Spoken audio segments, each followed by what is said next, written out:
Hello friends, welcome back my YouTube channel. Pregnancy में सबसे ज़्यादा जानने की इच्छुक ये बात होती है कि बच्चे का विकास कैसे हो रहा है, क्योंकि ये भी एक प्रकृति का चमत्कार ही है।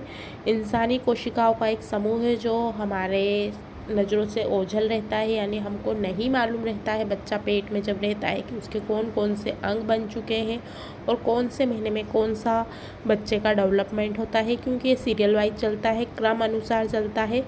तो आज हम यहाँ पर प्रेगनेंसी के पहले महीने में बच्चे की कितनी बढ़त होती है, दूसरे महीने में कितनी होती है, तीसरे महीने में कितनी होती है, उस टॉपिक पर बात करेंगे। शुक्राणु और अंडे के मिलने के बाद निषेचित अंडे में विभाजन स्टार्ट हो जाता है। ये विभाजन लगातार होता रहता है। ये फॉलोपियन ट्यूब से गर्भाशय में पहुंच जाता है। इससे गर्भाशय की दीवार में इम्प्लांटेशन हो जाता है। इसके बाद धीरे धीरे बच्चे को पोषण मिलने लगता है और उसका विकास स्टार्ट हो जाता है। पहले महीने के बच्चे का आकार एक बहुत छोटा होता है, लगभग सेंट या बीज के बराबर, यानी कि 0.13 इंच जितना बच्चा उसकी साइज रहती है। इम्यूनिटिक सेक जो जिसमें बच्चा रहता है, उस आसपास एक वाटर टाइट पैकेट के रूप में इम्यूनिटिक सेक का निर्माण होता है। इसमें इम्यूनिटिक यानी पानी जिसको पानी की थैली कहते हैं, वो पानी भरने लगता है। बच्चे का गर्भनाल या प्लेसेंटा भी इसी समय विकसित होती है, क्योंकि माँ के शरीर से पोषक पदार्थ बच्चे को पहुँचाने का ये काम करती है। धीरे धीरे बच्चे का चेहरा बनता है, निचला जबड़ा, गाल बनते हैं, रक्त कोशिकाएं आकार लेने लगती है, जिससे ब्लड सर्कुलेशन होने लगता है। चौथे हफ्ते के आखिर तक बच्चे का नन्हा सा दिल भी धड़कने लगता है। सेकेंड मंथ प्रेगनेंसी में बच्चे का साइज़ एक जामुन के बराबर हो जाता है। उसका वजन लगभग 1.13 ग्राम के आसपास हो जाता है, यानी 1.30 ग्राम के आसपास होगा। देखने में थोड़ा अजीब सा होगा, मगर इसे आप देख नहीं पाएंगे या नहीं कह पाएंगे कि बड़ा होकर इंसानों जैसा नाक नक्श हो सकता है, क्योंकि आजकल अल्ट्रासाउंड में अगर कहीं कहीं पर अलाउ रहता है देखना, कहीं पर नहीं रहता है, तो आप देखेंगे आपको कुछ समझ में नहीं आता है।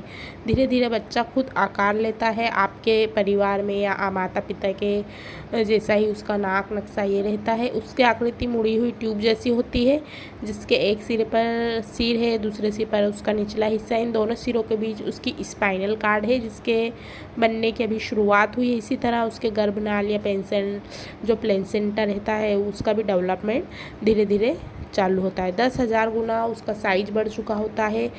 आपको शायद इस बात पर थोड़ा अजीब लगे सुनने में, लेकिन भ्रूण अपने अस्तित्व में आया था। बच्चा अब 10,000 गुना बड़ा हो चुका है। उसका सिर काफ़ी बड़ा है, आँख, नाक, कान और पलकें बनना स्टार्ट हो गई हैं।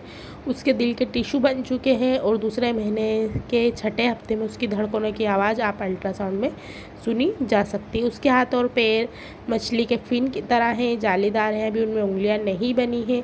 जननांग बन चुके हैं, लेकिन फ़िलहाल उन्हें देखा नहीं जा सकता। 2 महीने के आखिर में और 2 इंच के बराबर आकार वाला हो जाता है। अब बात करते हैं थर्ड मंथ की।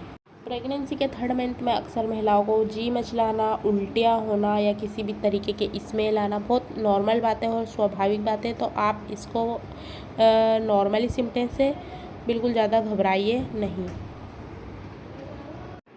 इसके साथ ही आपका वेट बढ़ सकता है, स्तनों में दूध बनने लगता है, इसकी वजह से स्तन भारी हो सकते हैं। साथ ही निप्पल के आसपास का रंग भी अब डार्क होने लगा है। प्रेगनेंसी के तीसरे महीने में और भी मॉर्निंग सिकनेस रहती है। वजन किसी महिलाओं का कम हो सकता है, तो अपनी डाइट पर ज़रूर ध्यान रखें।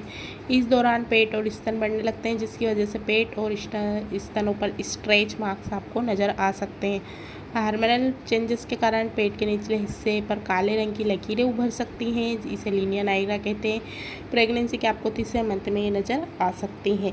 इसके साथ ही बच्चे के विकास की बात करते हैं तो काफ़ी तेज़ी से होता है। इस दौरान बच्चे की आंतें और मांसपेशियां तंत्र बन चुके हैं, साथ ही हड्डियाँ मजबूत होने लगी है। हाँ, बच्चे के हाथ और पैरों की उंगलियाँ भी अब बनती जा रही हैं। प्रेगनेंसी के तीसरे महीने के अंत तक बच्चा जो है 2.5 इंच लंबा हो सकता है। उसका वजन 25 ग्राम के आसपास हो सकता है।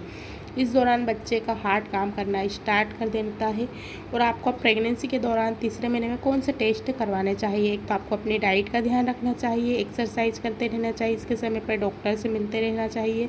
प्रेगनेंसी के दौरान टेस्ट और स्कैन जो रहते हैं करवाने की सलाह दी जाती है। शिशु की धड़कन सुनना, ब्लड शुगर की जांच, प्रोटीन और जो बाकी विटामिन्स रहते हैं उसकी जांच, जिनको सूजन रहती है उनको वाटर रिटेशन टेस्ट करवाना चाहिए। एंटी स्कल न्यूकल ट्रांसलूसिसिस। एंटी स्कैन बच्चों को डाउन सिंड्रोम के जोखिम का पता लगाने के लिए किया जाता है। अल्ट्रासाउंड करवाने से गर्भाशय में प्लेसेंटा की स्थिति और इम्यूनिटिक द्रव का पता लगाने के लिए किया जाता है। अब आपको कौन सा नहीं सावधानियाँ रखनी चाहिए। बहुत ज़्यादा थकान वाले काम ना करें, ज़्यादा आराम करने की कोशिश करें, दवा का मन से सेवन ना करें, डॉक्टर से ज़रूर पूछ लीजिए। फल और सब्जियों का बहुत ज़्यादा अधिक सेवन ना करें, जंक फूड और फास्ट फूड से ज़रूर परहेज करिए। मसूड़ों से अगर खून आता है तो ओरल हेल्थ को दिखाइए। नियमित रूप से दांतों की जांच।